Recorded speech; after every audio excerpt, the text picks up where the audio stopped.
요즘 연예계에 새로운 캐릭터가 등장해 화제죠. 이른바 남친을 조종하는 여자. 까도 괴담만 자꾸 나오는 그녀 서예지. 한때는 개미허리의 대명사로 모두의 로망이었다가 이제는 괴담 제조 스타로 돌변했는데요. 연예계 팝콘각 소식에 조세호 씨도 열심히 관람 중인데요. 우리도 함께 파보죠. 미스테리한 그녀 서예지입니다. 서예지 사건의 시작은 3년 전 드라마 시간에서 시작됐습니다. 당시 김정현과 교제 중이던 서예지는 김정현에게 수시로 로맨스 씬 삭제를 요구했는데요.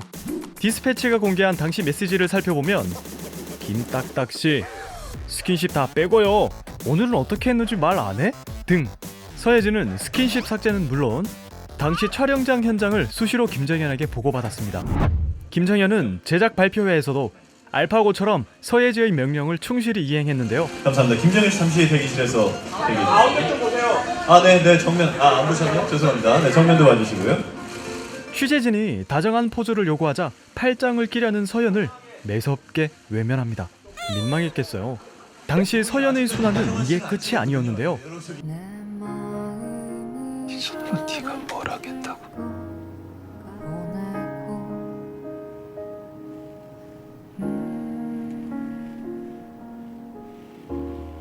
아득히 져가는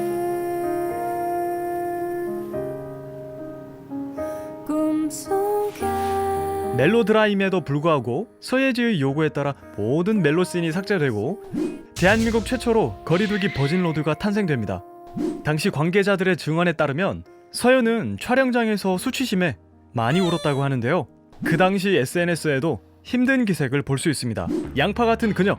두 번째 논란은 바로 학폭입니다. 당시 동창들의 증언에 따르면 초등학교 6학년 때부터 서예지는 흔히 노는 아이였으며 선배들에게 학교 간판을 시켜달라고 했다네요. 마음에 안 들면 싸대기 때리기는 기본에 옷벗기 게임까지 했던 그녀가 중학교 3학년 때 쌍수와 교정, 코까지 성형하고 와서 놀던 친구들과 손절하고 이미지 변신에 들어갔다고 합니다. 믿을 수 없는 글에 조작 아니냐는 댓글이 달리자 작성자는 졸업앨범까지 올린 상황. 사실일까요? 완벽한 이미지 변신을 위해서인지 그녀는 데뷔 전 스페인으로 유학을 갑니다. 그런데 거기서도 얌전히는 못 지냈죠.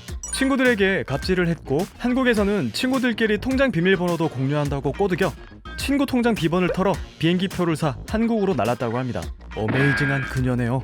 더욱이 그녀가 방송에서 여러 번 말했던 스페인 대학 입학은 한 적도 없다는데요. 이에 대해 소속사는 대학 합격은 했으나 데뷔 때문에 입학을 하지 못했다 정도로 해명을 했는데 차라리 합격증을 보여줬으면 좀 더 속 시원한 해명이 되지 않았을까요? 어째 좀 찝찝하죠? 이번엔 스태프 갑질입니다. 이것도 학폭 논란과 괴롭히는 유형이 비슷한데요. 담배 심부름은 기본에 담배 핀 후 섬유 유연제까지 스태프가 뿌려줘야 했고 서예지한테 혼나서 울면 뭘 잘했다고 우냐고 호통을 쳤다고 합니다. 매니저도 수십 번 바뀌었고 서예지가 기분이 안 좋아 밥을 안 먹으면 스태프도 밥을 못 먹었다고 합니다. 이건 뭐 갑질의 끝판왕이네요. 그리고 서예지의 남자 중엔 윤호도 있습니다. 우리 열정맨, 언제나 열정 넘치는 남자 윤호가 서예지와 함께 드라마 야경꾼 일지를 촬영할 때 인생 최저 몸무게를 기록하고 스태프들한테 항상 친절하던 그가 몸에 손도 대지 말라며 까칠하게 대하고 핸드폰을 손에 항상 들고 있었다고 합니다. 마성의 연인 서예지, 왜 모두 그녀에게 조종당한 걸까요? 그 이유를 한번 분석해봤습니다. 일단 첫 번째, 그녀는 애교를 타고 태어났습니다. 보여줘 예지야 이제 1등 상품. 아무나 미안해. 약간 그런 느낌 아니야? 저기 들어갔어. 호 해달라는 출연진의 요구에 통 크게 뽀뽀를 해줍니다. 나라도 높겠는데? 나라도 높겠네. 높겠어. 그리고 두 번째, 그녀는 사람을 다루는데 굉장히 능숙해 보이는데 열심히 공부한 탓일까요? 2019년 8월 출발 비디오 여행에 출연한 서예지는 오펀 천사의 비밀을 무려 28번이나 봤다고 했는데요. We stopped the abdominal bleeding, but stabilized for now. Can you be able to tell us what happened? It's possible.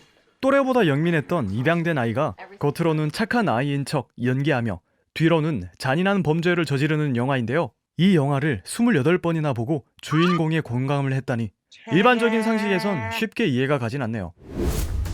아무튼 논란의 중심에 서 있는 서예지, 그녀는 여전히 입을 꾹 닫고 있는 상태인데요. 사과할 게 있으면 사과하고 억울한 게 있으면 속 시원히 해명해. 예지씨, 사이코지만 괜찮아. 그때의 명성을 다시 찾으시길 바랍니다.